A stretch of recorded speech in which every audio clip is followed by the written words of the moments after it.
Y el día de hoy, el tema del día de hoy se llama multiplicación que transforma. Multiplicación que transforma. Y cuando pensaba en este título y veía en este título, me daba cuenta de que donde hay multiplicación, tiene que haber transformación. Y donde hay transformación, tiene que haber multiplicación. No son dos actos aparte, son dos actos que ocurren. Y lo que tienen en común estos actos es que son actos sobrenaturales. Son actos que ocurren de una manera poderosa y que solamente pueden venir de un Dios sobrenatural y de un Dios poderoso. Para que haya multiplicación tiene que haber transformación y para que haya transformación tiene que haber multiplicación. Y pensaba, por ejemplo, en las mujeres cuando tienen un hijo, cuando están en el proceso de embarazo. A mí eso siempre me ha encantado y siempre me ha fascinado. Me vuela la cabeza. ¿Por qué? Porque eso es un acto sobrenatural. Que el cuerpo de la mujer se adapte para engendrar al hijo, se corran los órganos, partes de su cuerpo se expandan y partes de su cuerpo se compriman y alimenten a la criatura por medio de ese cordón y todo lo que ocurre, eso es un acto sobrenatural. Y que solo puede venir de un Dios sobrenatural. ¿Y todo para qué es? Para multiplicación. Hay una transformación para que ocurra una multiplicación. Ese es el acto de poder. Después de un acto de poder sigue el siguiente acto. No van separados, van de la mano. Es algo automático que ocurre. Por eso, para que la iglesia existiera, tuvo que suceder algo extraordinario. Y para que tú hoy estuvieras aquí en Iglesia Vital, tuvo que ocurrir algo poderoso en tu vida. Tuvo que haber una transformación en tu vida. Así que por eso me recuerda y quiero volver a los comienzos de la iglesia primitiva, cuando el Señor fundó, cuando vamos a los tiempos de Pentecostés. Y quiero que me acompañen a Hechos 2, versículos 41 y 47. Hechos 2, versículos 41 y 47. Y pensaba, y cuando hablábamos ayer acerca de la membresía, que el pastor decía, esta iglesia vital comenzó ¿de dónde? De un deseo en mi corazón. El Señor tuvo que traer transformación en su corazón para que hoy estemos aquí. Y cuando miramos nuestras vidas, tuvo que ocurrir eso para que hoy estemos aquí. Así que vamos a la palabra y oremos en el nombre del Señor. Señor, gracias te damos por este día, Padre. Gracias te damos por tu palabra, Señor. Señor, solo estamos aquí para poder escucharte, Señor. Queremos verte verdaderamente a través de ella, Señor. Y queremos que hables a nuestros corazones para que tu nombre crezca, Señor, cada día más en nuestras vidas. Gracias te damos, Señor, en el nombre de tu Hijo Jesús. Amén y amén. Dice la palabra de Dios. Así que los que recibieron su palabra fueron bautizados. Y se añadieron aquel día como 3,000 personas y perseveraban en la doctrina de los apóstoles, en la comunión unos con otros, en el partimiento del pan y las oraciones. Y sobrevino temor a toda persona y muchas maravillas y señales eran hechas por los apóstoles. Dice, todos los que habían creído estaban separados, juntos y tenían en común todas las cosas y vendían sus propiedades y sus bienes y los repartían a todos según la necesidad de cada uno. Y perseverando otra vez, ¿qué? ¿Solos? Unánimes, juntos, cada día en el templo y partiendo el pan en las casas, comían juntos con alegría y sencillez de corazón, alabando a Dios y teniendo favor con todo el pueblo. ¿Y cómo termina el versículo? Y el Señor añadía cada día en la iglesia los que habían que ser salvos. Ocurría una obra transformadora y poderosa. ¿Y qué pasaba? Y el Señor añadía la multiplicación. Es el mismo principio que vemos, multiplicación que transforma. Y me lleva al primer punto que se llama la verdadera multiplicación ocurre cuando el cambio en uno provoca cambios en el otro. La verdadera multiplicación ocurre cuando el cambio en ti y en mí provoca cambio en otros. Esa es la verdadera multiplicación. Porque si nos entendemos, estamos hoy aquí porque un día el Señor nos tocó. No nos dimos cuenta, como decía con los muchachos, no es que vimos una paloma volando hacia nosotros y entrando en nuestro cuerpo y decimos, ay Señor, ahora somos tuyos. No, no nos dimos cuenta, pero ocurrió un acto sobrenatural y poderoso en nosotros para que estuviéramos aquí. Porque pasamos ¿de qué? De muerte a vida. Estábamos muertos, hermano, en nuestros delitos y en nuestros pecados, haciendo lo que se nos daba la gana. Y ahora pasamos a tener vida en Él. Teníamos un corazón de piedra y ahora tenemos un corazón de carne. Antes aborrecíamos a Dios, no queríamos saber nada de Dios y ahora estamos aquí cantándole a ese Dios. Ese es el poder que transforma. Y ese es el poder sobrenatural que ocurrió en nuestras vidas, que éramos enemigos de Él y ahora somos sus hijos. Cuán grande Dios tenemos. Ese es el acto sobrenatural que solo puede venir de un Dios sobrenatural y todopoderoso. Por lo tanto, en nuestra conversión hay poder, ocurre poder, ¿sí o no? Porque ¿cómo explicamos de que no queríamos saber nada de ese Dios y ahora estamos en la iglesia vital cantándole a ese Dios? Es algo que no se puede entender, que solamente se vive y se siente. Y que nos da a entender de que donde hay poder está el Espíritu Santo de Dios. ¿Y qué dice la palabra? Y recibiréis poder cuando haya venido ¿qué? El Espíritu Santo de Dios sobre vosotros. ¿Y saben qué pasa cuando está el Espíritu Santo de Dios? Ahí hay libertad. Y donde hay libertad se rompen las cadenas, se caen los yugos, ocurren cosas maravillosas. ¿Y saben que este Espíritu Santo, el Señor lo dice, es el Espíritu de verdad? Y este Espíritu de verdad os guiará a toda verdad. ¿Y saben qué ocurre cuando la verdad viene a nosotros? Conoceréis la verdad y la verdad os hará libres. Viene todo automático. El Espíritu Santo viene a nosotros, trae libertad, nos lleva a la verdad y no solamente para que ocurra eso poderoso en nuestras vidas, sino para que cuando conozcamos la verdad que nos ha hecho libres, vayamos y compartamos a aquel para que sea libre también. Eso es multiplicación. Cuando el Dios Todopoderoso transformó mi vida, ahora mi vida tiene que transformar a otros. Es algo que tiene que ocurrir. Esa verdad que me hizo libre tiene que hacer libres a otros. Y lo vemos en los comienzos de la iglesia. Quiero que vayan conmigo a Hechos, capítulo 9, versículos 20 y 21. Y nos vayamos a la historia de Saulo, de Pablo. ¿Cuántos aquí la conocen?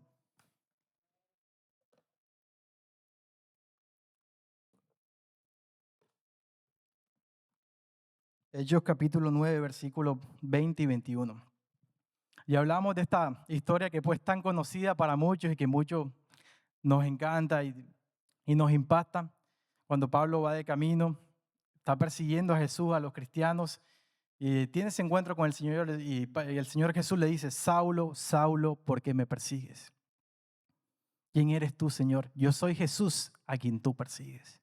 Y Pablo cae en esto, es cegado y es llevado donde el discípulo Ananías y le enseñan la palabra. Y cuando recupera su vista, nos encontramos en estos versículos. Versículo 20 dice, enseguida predicaba, ¿a quién? A Cristo en las sinagogas, diciendo que este era el Hijo de Dios. Y todos los que le oían estaban atónitos y decían, ¿no es este el que asolaba en Jerusalén a los que invocaban este nombre? Y a eso vino acá para llevarlos presos ante los principales sacerdotes.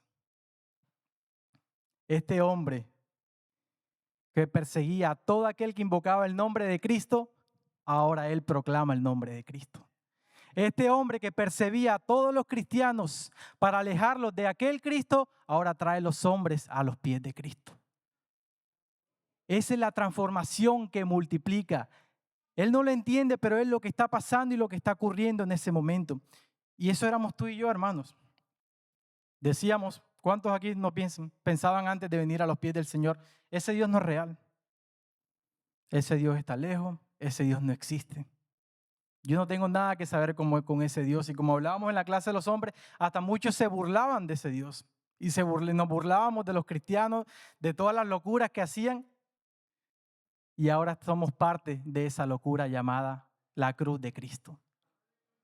Ahora somos parte de eso. Ahora nos reímos dentro de la iglesia.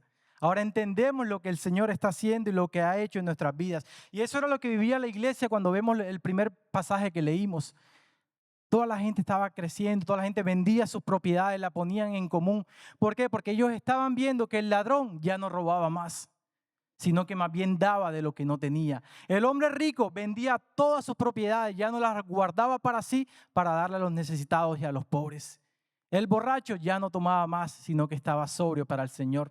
La prostituta ya no daba su cuerpo en servicio de los hombres, sino que presentaba su cuerpo como un servicio santo para el Señor.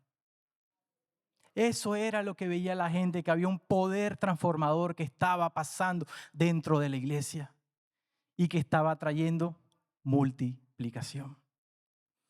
Ese es nuestro Señor el que hace las cosas. Y dice en el versículo 31 de ese mismo capítulo, dice Pablo, dice Lucas que escribe esto. Entre tanto, la iglesia gozaba de paz por toda Judea, Galilea y Samaria, y era edificada. Y andando en el temor del Señor y en la fortaleza de Pablo, en la fortaleza de Frankel, en la fortaleza de Josué, no, en la fortaleza del Espíritu Santo, y seguía creciendo. Pero si sabes que sí habita en Pablo, en Frankel y en Josué, el Espíritu Santo. Por eso esta iglesia se mantiene, porque hay hombres y mujeres, todos los que estamos aquí han decidido seguir a Cristo. Hemos decidido seguir siendo fieles al Señor. Y donde hay vidas transformadas, ahí el Señor bendice y hay crecimiento. Y eso es lo que pasa, hermano. Por eso nosotros no podemos callar lo que Dios ha hecho en nosotros. No podemos callar de la obra transformadora que Dios ha hecho en cada uno de nosotros. Tenemos que hablar para que esa obra redentora que ocurrió en nosotros sea la obra redentora que ocurre en la vida de los demás. Ese es el poder de Dios. Por eso un cristiano, un discípulo, tú que estás aquí, tienes poder. Tú que estás aquí, tienes poder. Y no es un poder que sale de nosotros. Tenemos poder porque el Espíritu Santo mora en nosotros. Porque el Espíritu Santo del Dios Todopoderoso, Creador de los cielos y de la tierra, habita en ti y en mí. Por eso tú y yo, hermanos, caminamos en poder. Somos un discípulo de poder. Somos cristianos de poder. Y si no lo somos, tenemos que serlo. Porque el gran yo soy habita en ti y en mí. Y dice en 1 Corintios 4:20, que nos lleva al segundo punto, que dice, el fruto del discipulado es transformación, no solo información. El fruto del discipulado es transformación, no solo información. Y enseguida cuando leí ese título me llevaba a un versículo, que es en 1 Corintios 4:20, que dice, porque el reino de Dios, ¿qué pasa?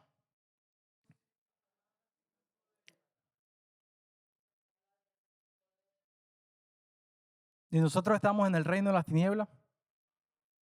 ¿Estamos en dónde?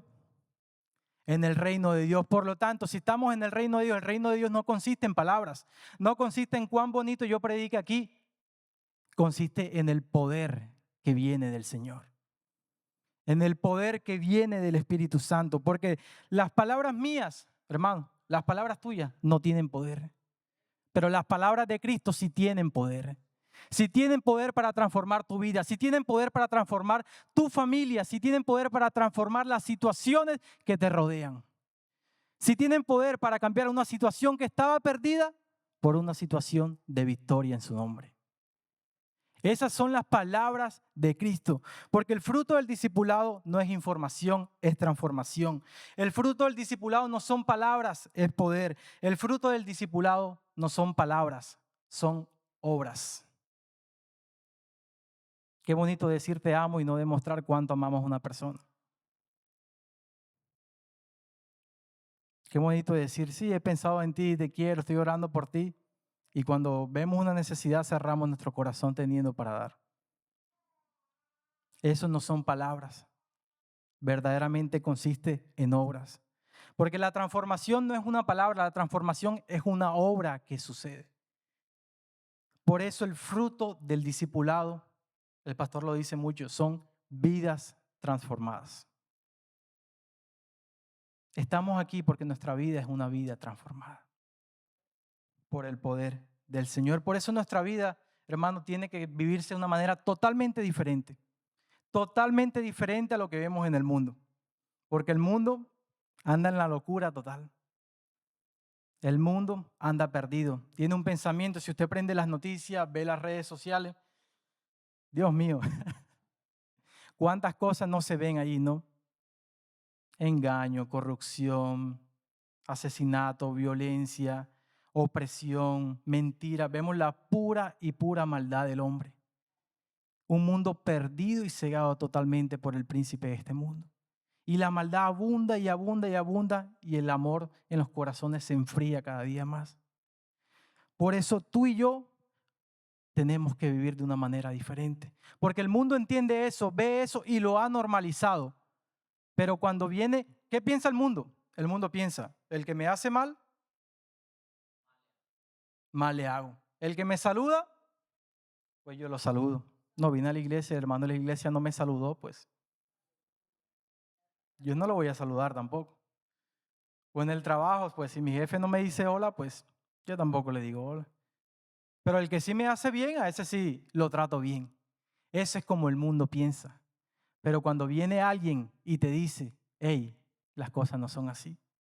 No seas vencido de lo malo, sino vence el mal con el bien.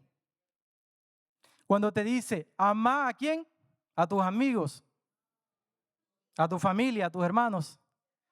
Es fácil, facilito. ¿Quién no ama a su mamá?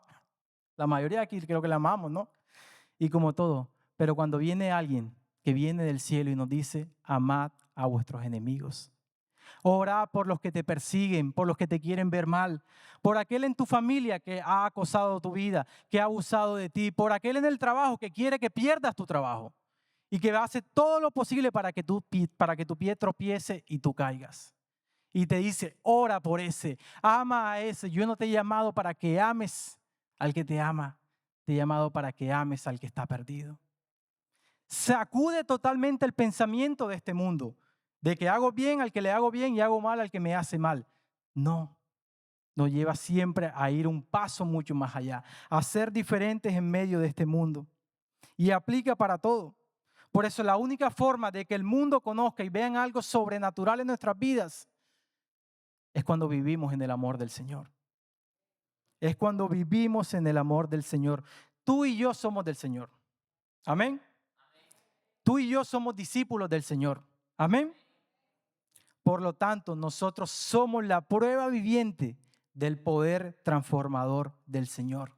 El poder que transformó mi vida es el poder que puede transformar a otros.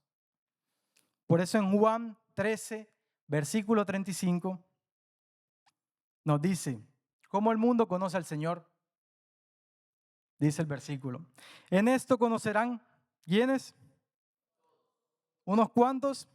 No, todos que sois mis discípulos. Si tuvieres amor los unos con los otros. Hermana, ¿cómo conoce el mundo a nuestro Señor? También por medio de nosotros. ¿Y cómo el mundo conoce de que nosotros somos del Señor? Que somos sus discípulos. Cuando tenemos amor los unos por los otros. Eso es lo que nos diferencia del mundo, eso es lo que nos diferencia de la sociedad en la que vivimos. Porque somos diferentes a este mundo. En un mundo lleno de odio, el Señor nos lleva a amar a otros. En un mundo que ha decidido odiar, nosotros hemos decidido amar. Por eso el amor, mi hermano, no es de labios, es de actos. La gente tiene que ver en nosotros a Cristo. Y tiene que ver algo diferente en nosotros. Tiene que ver algo diferente en ti. Y más que algo en ti, tiene que ver quién está en ti. Qué bonito decir qué buena persona, pero qué bonito decir qué precioso el Dios que está dentro de Pedro. Qué precioso el Dios que está dentro de Adriel. qué precioso el Dios que esa persona tiene. Eso es lo que tenemos que mostrar y eso es lo que tenemos que vivir. Porque el objetivo de la multiplicación y lo que tenemos que mostrar es quién cambió nuestro llanto en gozo. ¿Quién secó nuestras lágrimas y nos dio alegría? ¿Quién cambió nuestra escasez por su abundancia? Y nuestro perdón por su plenitud.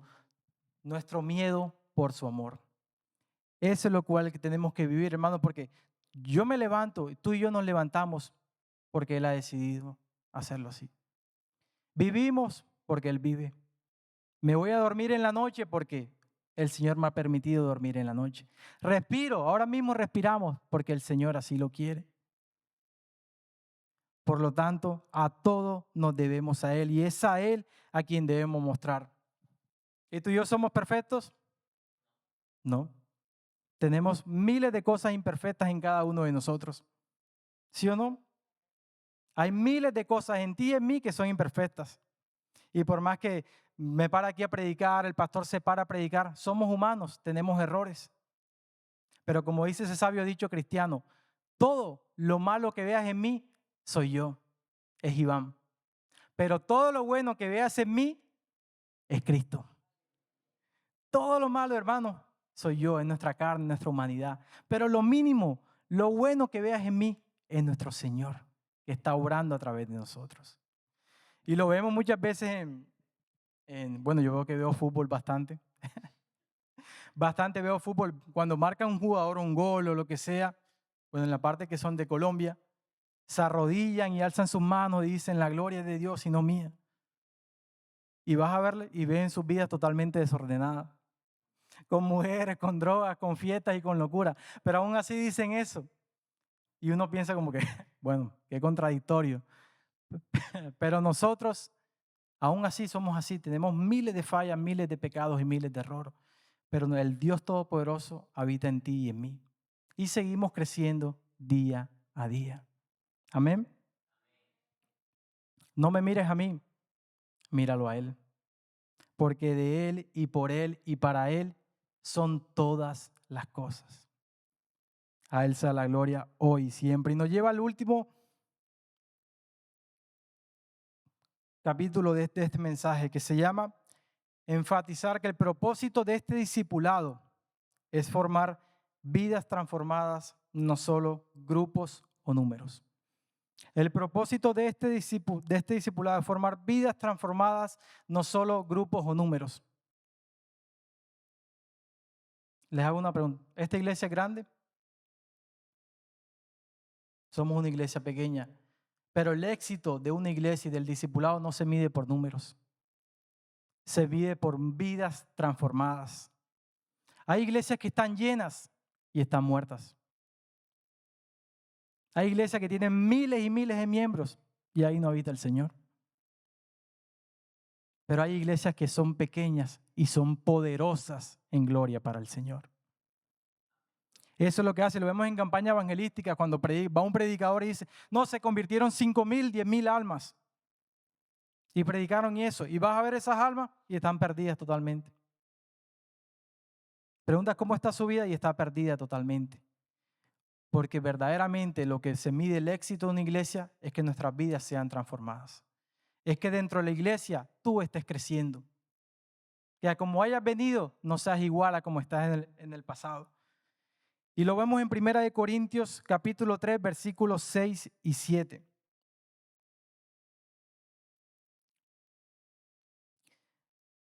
Dice el apóstol Pablo, yo planté, Apolos regó, pero Dios ha dado el crecimiento.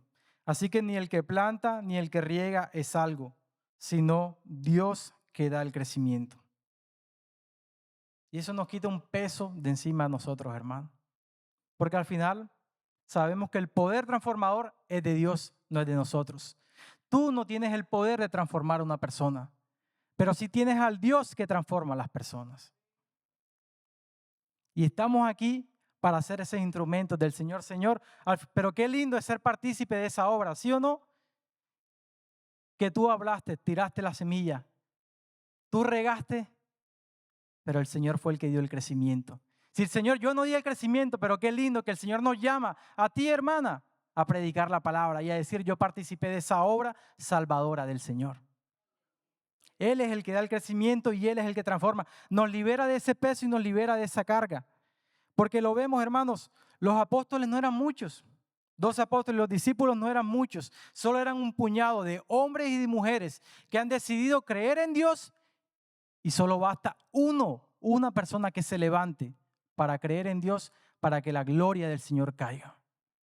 Para que la gloria del Señor caiga en tu familia, solo bastas tú. Para que la gloria del Señor caiga sobre tu familia, sobre tu matrimonio y sobre los que te rodean, solo falta que te levantes tú. Que le creas al Señor. Y créeme, cuando creemos al Señor suceden cosas maravillosas, porque donde está la transformación, allí hay multiplicación. Hermano, lo vi en mi casa, yo crecí viendo eso. En mi casa, yo perdido, mi hermano perdido, mi hermana quien se diga, mi papá ni se diga totalmente.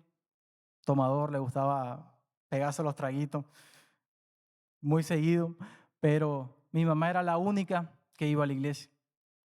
Y persistía y persistía y persistía en el Señor. Y solo bastó una persona que le creyera para que ahora haya una iglesia en mi casa y todos sirvamos al Señor. Eso solo lo hace el Señor. Solo una persona y ahora puede estar viendo que sus hijos están sirviéndole al Señor. Y ese esposo que parecía que nunca iba a cambiar como pensaba toda la familia, ahora está sirviendo al Señor. Eso es lo que pasa cuando hay una vida transformada, llena de pasión por el Señor, llena de amor por el Señor, porque lo que el Señor ha puesto en ti es grande. Lo que el Señor ha puesto en ti es poderoso. Y ese poder tiene que caer sobre los demás.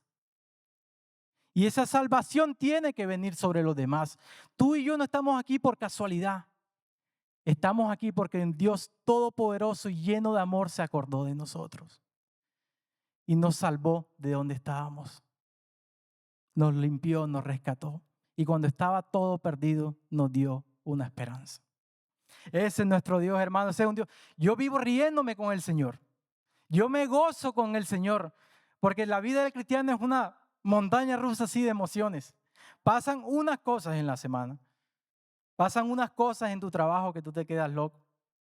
Pasan unas cosas en la familia que pasó, que mi primo con la tía por allá están peleando por la herencia. Están peleando por una casita que por allá que se está destruyendo, pero y aún dentro de la iglesia pasan tantas cosas, pero aún así en todo, como hablaba con unas hermanas aquí al comienzo, el Señor sigue siendo bueno. Dios es bueno todo el tiempo. Lo entendamos o no lo entendamos, Dios es bueno todo el tiempo. Y cuando entendemos que nuestra vida transformada es porque nuestro Dios es bueno, ese mismo Dios bueno va a alcanzar a otros. Sí que la vida de los apóstoles eran vidas sencillas, pero vividas de una manera sobrenatural. En Hechos 4:13 nos dice, nos encontramos a Pedro y a Juan. Pedro y Juan, ¿qué eran? Pescadores. Eran hombres que no tenían ningún estudio. No tenían ninguna cultura. Y dice este versículo, cuando después de que estaban encarcelados y dan este discurso a toda la iglesia, dice, cuando las autoridades vieron la valentía con la que hablaban Pedro y Juan, ¿qué pasó? Se dieron cuenta que eran hombres sin estudios ni cultura. Y quedaron, ¿qué pasó? Quedaron sorprendidos y reconocieron que eran, ¿qué? Que eran discípulos de Jesús. ¿Cómo es posible que unos hombres pescadores sin ningún estudio, que no sabían ni hablar, no sabían cómo regir una oración, una sentencia, estaban hablando con poder y con confianza? Reconocieron que eran discípulos de Jesús. ¿Acaso tú y yo, hermano, qué somos? ¿De dónde venimos? Probablemente muchos de nosotros venimos de un origen humilde. Venimos de un origen con escasos recursos, con la situación difícil. Pero eso no impide que nuestra vida sencilla sea vivida de una manera sobrenatural. Sea vivida de una manera en poder. Porque estos hombres que eran pescadores, ahora eran pescadores de hombres. Y solo eran un puñado, pero ahora son miles y millones. Y estamos aquí porque esos pescadores decidieron salir y predicar el evangelio del Señor. Vida sencilla, hermano. Venimos, trabajamos, vamos, nos dormimos, venimos aquí a la iglesia y todo eso. Pero en esa vida sencilla, en el día a día, tiene que ver el poder del Señor cada día saliendo de nosotros para impactar la vida de los demás. En Hechos 12:24, para ir terminando, dice, nos encontramos aquí con esta situación que el apóstol, el hermano de Juan, el hermano del pescador, él siendo también pescador, había sido decapitado por el rey Herodes. Había sido decapitado el apóstol, comenzando la iglesia, comenzando la predicación, uno de los apóstoles decapitado. ¿Y saben qué dice el final de ese pasaje? Pero la palabra del Señor crecía y se multiplicaba. Hermano, aun cuando decapitaron, la palabra del Señor crecía y se multiplicaba más, porque en los momentos más oscuros de nuestra vida es donde más brilla la luz de Cristo. En los momentos más difíciles de nuestra vida es donde el Señor más se glorifica. Por eso en los momentos más difíciles de la iglesia su palabra seguía creciendo y se multiplicaba. Lo vemos en el ejemplo de amor, en la necesidad. Cuando Abraham y Isaac iba a sacrificar a su hijo, papá, ¿dónde está el cordero? Hijo, el Señor proveerá. Eso es creer en el Dios. Cuando Esteban estaba siendo apedreado hasta la muerte por sus enemigos, cerrando sus ojos y alzando su rostro hacia el cielo, dijo, Señor, no les tengas en cuenta este pecado. Eso es amor. Cuando aún en la enfermedad, hermano, que dice, tengo cáncer, pero gloria a Dios. Tengo un tumor en la cabeza, pero gloria a Dios. Estoy esperando un diagnóstico que es totalmente adverso a mí, pero mi alma sigue alabando a Dios. Eso es lo que la gente ve, que produce el cambio en los corazones de la gente. Es bonito decir que alabamos a Dios cuando todo está bien, pero cuando todo está mal, es que el mundo ve quiénes somos nosotros y en quién hemos creído. Cuando todo se está derrumbando a nuestro alrededor, cuando la barca se está hundiendo y sabemos que todo está cayendo en nosotros, tenemos paz y tenemos gozo, porque dice su palabra que Él guardará en completa paz aquel cuyo pensamiento en Él persevera. Y cuando el mundo, los que están a tu alrededor, ven que tú estás sufriendo, estás padeciendo a causa de una enfermedad, a causa de la necesidad económica, a causa de miles de problemas de todo eso, y ven la paz en ti, quedan impactados. Porque ese es el poder transformador del Señor. Yo le preguntaba a mi esposa hace unos días, le decía, Cristalana, ¿qué es una de las cosas que más admiras de mí? Y ella dice, bueno, esperaba que no dijera nada malo, pero bueno.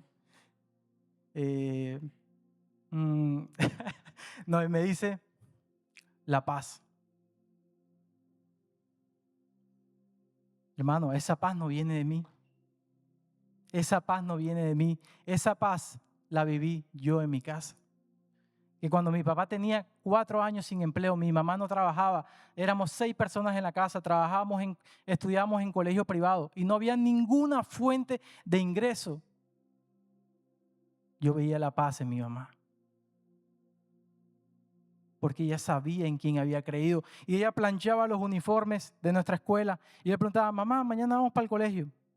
Yo feliz por no querer ir al colegio. Pero, mamá, mañana vamos al colegio. Me decía ahí, hijo, no sé, pero el Señor proveerá. Y al día siguiente, a las 5 de la mañana, alguien tocaba la puerta y podíamos ir al colegio. Ese es el Dios que transforma. Yo tengo esa paz porque vi esa paz en mi mamá. Por eso la gente, cuando ve que tu vida camina en poder, camina en transformación, ellos quieren al Dios que te da eso.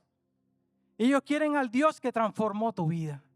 Y allí es donde ocurre la multiplicación. Cuando nuestras vidas transformadas alcanzan vidas para que sean transformados por ese mismo poder. Por eso el fruto del discipulado no son milagros, no son sanidades. El fruto del discipulado es que tú hoy estés aquí. Es que a pesar de todo lo que ha pasado en tu vida, el Señor te tiene aquí. Porque hubo una persona que pensó en ti, hubo una persona que oró por ti, hubo una persona que creyó en el Señor por ti, que caminó contigo, que pidió por ti, que estuvo contigo. Puedes recordar, puedes mirar atrás y saber que hubo una persona que sigue pidiendo por ti ante el Señor. Y ese es el fruto del discipulado. Cuando seguimos creyendo y caminando en el poder del Señor. Por eso es lo importante, mi hermano, de venir a casi todas las reuniones de la iglesia. Por eso es importante venir los martes, los miércoles las mujeres, los jueves los hombres y todo lo que se presenta en la iglesia. Porque mira a la persona que tienes a tu lado. Tú necesitas de esa persona y esa persona necesita de ti. Porque todos nosotros los miembros nos necesitamos unos a otros. Unos a otros nos necesitamos. No tenemos nada que hacer a buscar en el mundo. No busques en el mundo lo que el mundo no te puede dar. Busca en el Señor lo que verdaderamente Él es el que sacia nuestra alma vacía con su plenitud. Por eso no me pierdo, porque siempre tengo algo que aprender de cada uno de ustedes. Y ustedes siempre tienen algo que aprender de cada uno del otro. Ese es el crecimiento, porque cuando vemos en la iglesia al comienzo, los primeros pasos de la iglesia crecía cuando estaba juntas y unánimes. Y cuando la iglesia está junta y unánime, el Señor trae bendición. Y cuando hay vidas transformadas juntas, el Señor trae multiplicación. Ese es nuestro Dios. Y esta iglesia va a crecer y el Señor trae la multiplicación cuando todos nos unimos en un solo sentir, en un solo espíritu. Y veremos la bendición del Señor para nuestras vidas. Así que lo invito a que se coloquen de pies.